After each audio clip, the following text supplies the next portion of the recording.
Hey there, I'm Ruth Hartunian Allenbaugh. I am your host, as usual, for Ravings and Cravings, a radio show here on Main Street, based on Main Street in Willimantic. Shout out to Elm Package Store for sponsoring this program, as well as Tony's Pizza. We're in good company with Tony's here for like 52, 53 years. That's pretty awesome. You can find me on Facebook, Ravings and Cravings, and you can also find me on Instagram at Crave Eat Love. So that's the commercial for the morning. I welcome today Pamela Cooley to the microphone. So thank you for being with me here on Zoom. It's a pleasure. Thanks for asking me. All right. So what town? Tell people what town you're in. I live in East Worcester, New York. It's south of the Catskills, about 50 miles southwest of Albany. All right. Okay. So we're kind of technology helps bridge the gap between us. I got to hear Pamela at a gathering that was actually in Wyndham Center a few months ago. And I was very fascinated by the topic of what her research has where she's gone with her research. So give us a brief summary about what you've been researching and why you have chosen this topic. I'm not sure I can make it brief. Uh, I've, I've been researching Amelia Simmons probably for about 12 years. mhm. She is the known author of the first American cookbook in 1797 Mhm. called American Cookery. My search started way a long time ago at a symposium, a historic cooking symposium that was held in Cooperstown, New York, and Mm. at that symposium, this scholar Barbara Wheaton spoke about a database that she had been uh, working on since the 50s, having to do with historic cookbooks. Mhm. And I was very interested in that. And then about 10 years later, I went back and got my graduate degree in archives and records management. And during that time, I had an independent study in line, and I decided to take it with Barbara Wheaton, who at that time was curator of the culinary collection at Schlesinger Library at Harvard. Wow, that's very So, interesting. Yeah. yeah, so, and while I was there, I think Barbara was kind of feeling kind of bad that I was just working on her database and trying to get it ready to, because in the beginning it was on little like little cards like this, and Uh-huh. she was trying to get it onto a database online, and so I was helping her with that. And I think she thought that it was kind of a boring project, which it wasn't. It was really interesting to me. So she turned me on to Amelia Simmons, Mhm. because at Schlesinger Library there are two editions of original editions of that cookbook, and it's very, very, very rare. So it was a real privilege to be able to dive into those cookbooks and learn about them. And so So, from that, uh-huh. um, I continued my interest in Amelia Simmons after that, and I did a lot of bibliographic work on it, and then tried to read about Amelia Simmons and find more about her. And everything that I read said little is known about Amelia Simmons. So I decided to see if I could find out more. And I've been working on that project, as I said, for over a decade. Yeah, that's a long time to work on a project. And what's interesting to me is there is a connection to this part of Connecticut with Miss Simmons. So go ahead and tell people what that is. Well, I was just totally honored to be asked by the people of Wyndham to Hmm. present, because all my research led to a theory that Amelia Simmons was actually from Wyndham. Yay, Wyndham. There's the connection. Yeah, that's very to me that is very cool. Well, there is a lot to unpack here. So I wanted people to kind of have a framework for like where we were going. So first American cookbook, Hmm. right? And Yeah, published in 1797. so how did Prior she, to that, yeah, uh, I was gonna ask you, how did she get the word out about the fact that she has written this cookbook? How did people know that the book was available? it wasn't Amelia Simmons doing more than at that time the publishers doing. Hmm. And they advertised in newspapers. Um, on this day, the American Cookery by Amelia Simmons was published, and then it would go on to explain Hmm. about the cookbook. But those were all advertisements. Hmm. Well, were there other people who were publishing during, this is the 1700s? Mm-hmm. What was happening as far as the publishing world then? Do you know? Um, well, I know that as Amelia Simmons, what we would call today, copyrighted her cookbook Hmm. according to Act of Congress in 1790, Hmm. which and I looked into that and found that between in the 10, let me see the actual times Hmm. between the first decade of that Copyright Act, although there were myriads of books being published during Hmm. that decade, 15,000 works were published. Oh, So wow. during the decade of 1790 to 17 or to 1800, Hmm. there 15,000 works were published in the United in what was then called the United States. But Uh-huh. only 779 of them were published according to the Copyright Act. And do you know how many publications were made by women as opposed to Mm-hmm. men? Yeah, I Well, figured you. still, I researched the Copyright Act, so I know Uh-huh. the information from that. I don't know the information Okay. of how many women in the 15,000, Uh-huh. but during from the Copyright Act from 1790 to 1797, which is when Hmm. her book was published, Hmm. um, only 5 females registered for copyright. I Wow. think that's pretty significant that Amelia Simmons really had the drive to get her work copyrighted. I'm sure it wasn't easy either, that's for sure. No, nope. Well, and She had to go through some hoops. I'm sure. Well, and to me, cookbooks read like novels because they're history, Hmm. you know. So like some of my older cookbooks call for maybe a pound of Crisco. Uh, it's not happening usually in current cookbooks. But there are other things that were in her cookbook, I think, that were very unique. And I was wondering if you could talk about some of the ingredients that were used for some of those recipes. That pearl ash stuff was Hmm. kind of fascinating. I'm like, who's going to eat ash? I don't understand. What is that ingredient about? What is that? It's pearl ash is potash, what we know today as potash, and it was used in a lot of manufacturing, I think, of glass and other non-culinary manufacturing processes. Culinary. That's kind. But it was also used in Amelia Simmons' cookbook. It's basically the ash from burnt wood, which has been processed to a pure white and Mhm. was used in all these different processes. Um, as but it was used in cooking as a leavening, and So, it was like a precursor. So it went like this. First, there was potash as a leavening. Then there was saleratus, which came next, and then okay. there was baking soda. Okay, there we go. And I understand that language.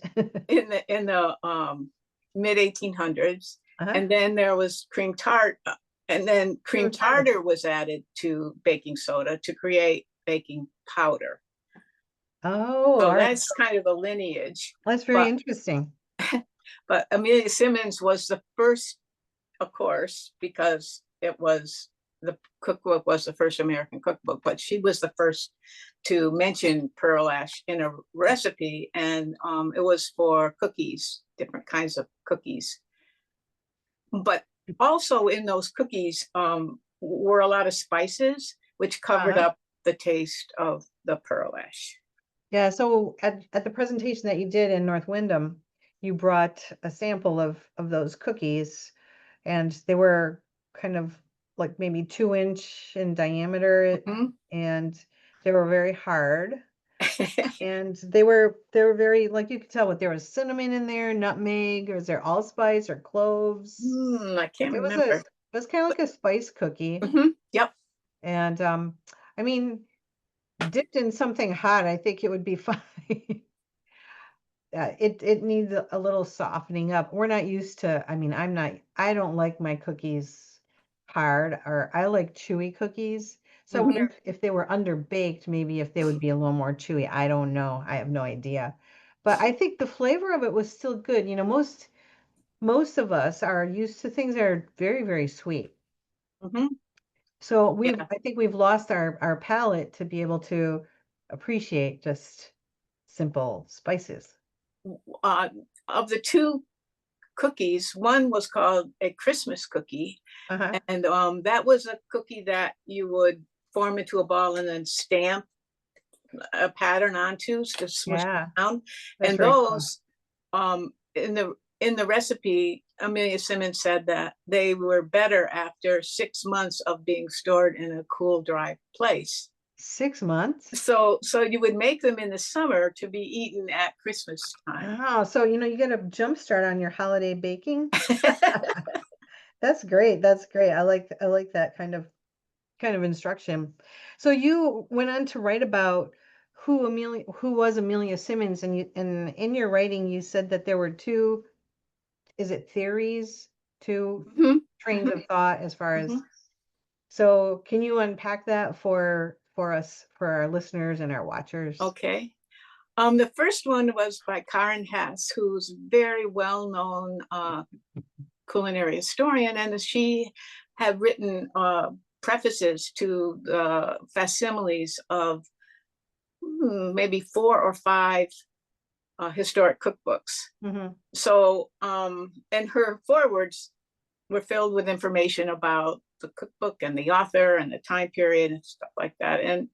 And she wrote one for the publication of the facsimile of the Albany edition, which was published in 1796. It's a facsimile published by Applewood, which is a publisher of old cookbooks. My copy. Well-loved copy. Well used. Yeah, definitely. So in the foreword, she posted what she called a maverick notion of her idea that Amelia Simmons was from the Hudson River Valley. So I took a look at her reasons. One was that I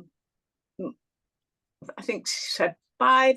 So after American Cookery, the 2 editions of American Cookery were published, there were several other versions of it between late 1700s and let's say 1825. There were several others published, but I think only one of them mentioned Amelia Simmons as the author, and a lot of them said that the author was an American orphan or an orphan. And in the original cookbooks, Amelia Simmons signed herself Amelia Simmons, an American orphan. So they took out Amelia Simmons' name but left in the orphan part. And some of them were, and most of them were word for word copies of either the first or second edition of Amelia Simmons. Oh, what's the deal with the orphan thing? What is? Well, I'll get to this. Okay, sorry, I got so many questions.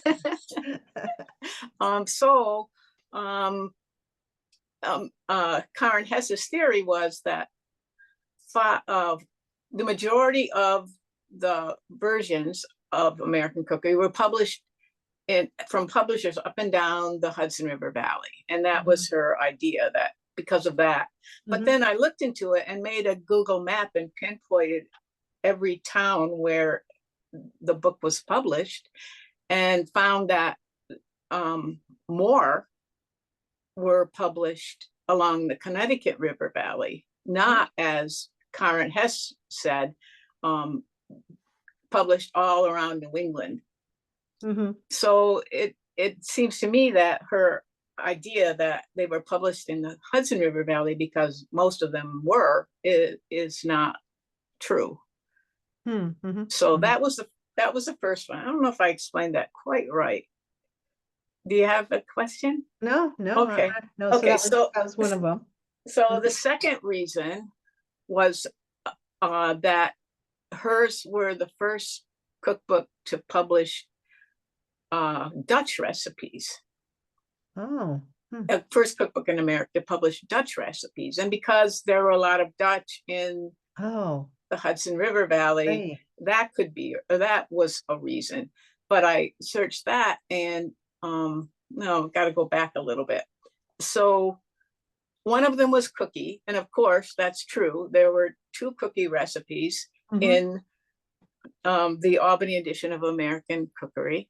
But the other word that she said was Dutch, was slaw. And then she said a whole lot more Dutch terms were in the cookbooks.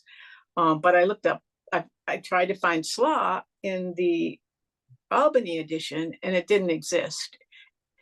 And it didn't exist because in the first edition, it was there, and it was there among 17 pages in the beginning of the book that talked about buying produce and meat and seasonal occurrences of various vegetables, and it occurred in that 17 pages of the first edition. But in the second edition, Amelia Simmons' preface showed that she was really angry at the publishers of the first edition because they inserted those 17 pages, which she didn't know anything about, and said she didn't have any experience with, and said she didn't think they were necessary. So, and she went on. There were a lot of other problems with that first edition that she blamed on the publishers, and she was really, you could tell by the preface of the second that she was really angry at the publishers of the first edition. But anyway, so Karen Hess's argument that there were a lot of Dutch words in the Albany edition wasn't true, because there were only 2 mentions of cookie, which is has a Dutch origin, but there wasn't anything more. So that's the second theory that I think I disproved. The third theory was about potash and pearl ash, which we've already discussed. And she said that the most prominent potash refinery was in Albany, New York at that time. And she would have learned about potash and pearl ash because she was in Albany and there was this great potash refinery there. But in my research for that, it wasn't until the maybe 1820s that pearl ash refineries became prominent in Albany and New York State. But before that, they were all over New England and in Connecticut specifically. And so that theory, I think, doesn't hold water as well. 3 theories. Well, and I'm kind of stuck back at the slaw thing. What exactly is a slaw? It's I think I know what it is. I can guess. It's cabbage. Anything with cabbage? I think cabbage in general. Like coleslaw? Yeah. Yep. And now do you remember any of the other Dutch things that were in the cookbook? The only ones were cookies. And but I can, it's not just my thought that verify that. I spoke with Peter Rose, who's probably the preeminent authority on Dutch cooking in early America. Mhm. And she looked through the cookbook and could find no other Okay. references to Dutch And how old cookery. was, do you know how old she was when she published her cookbook? Well, Is if that my controversial too? if my theory Your holds, she theory. was 29, but Okay. other than that, there is no indication of how old she was, where she lived, who she was, anything, except that theory, Karen Hess's theory, and Carl Karmer's theory, which is the Mm-hmm. other theory that I discussed. Mm-hmm. Should I go into that as well? Well, that might be a little too deep a dive. Let me see how much time I Okay. have left. Let me just make sure.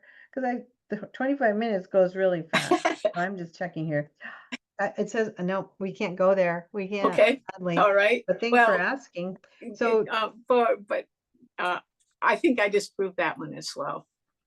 well, what questions remain unanswered about all of your research? Are there things that you still are digging for, things that you would like to resolve, things that you would like to have more solid evidence for? Is there anything still missing for you?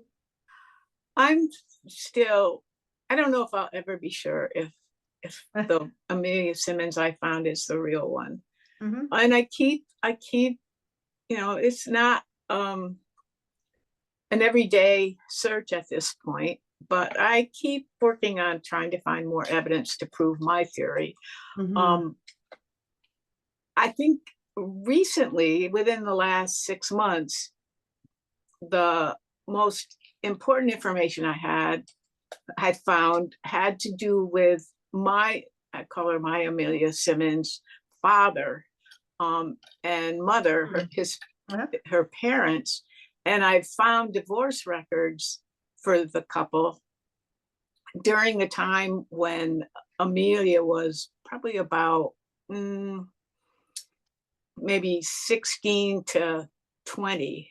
Hmm. There, the father abandoned the family, Oh, and um, her mother, Anna Simmons, got a divorce from her father in 1789. that would not be so common, would it? No, not at all. Yeah. Very, to my mind, I have really haven't researched the divorce records at Hmm. that time period, but to my mind, it is a very unusual occurrence. But Yeah. it also goes farther when we talk about Amelia Simmons as an orphan. It goes farther in that direction That of makes sense. because at the Yeah. time the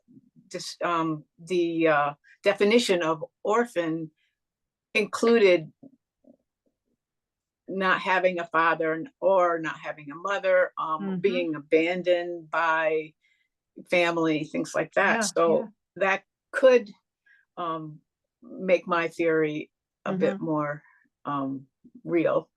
Yeah. Well, and just to wrap things up, to me, it's like I said, a cookbook reads like a good story. And you got a good story here. And I am very grateful for this opportunity I've had to talk with you about it and to unpack it further. I just think that food is it's universal. We all got to eat. Yep. Um, but it defines history in some ways. Mm-hmm. And it speaks to the things that are happening in the world. What we eat goes often along with what is happening. And so thank you for talking with me today about Amelia Simmons and American cookery and her cookbook. Really appreciate your time. Oh, you're welcome. It was a total pleasure. Yeah, thank you. So this is Ruth Hartunian Ellenba. I am signing off here on Good Company WILI.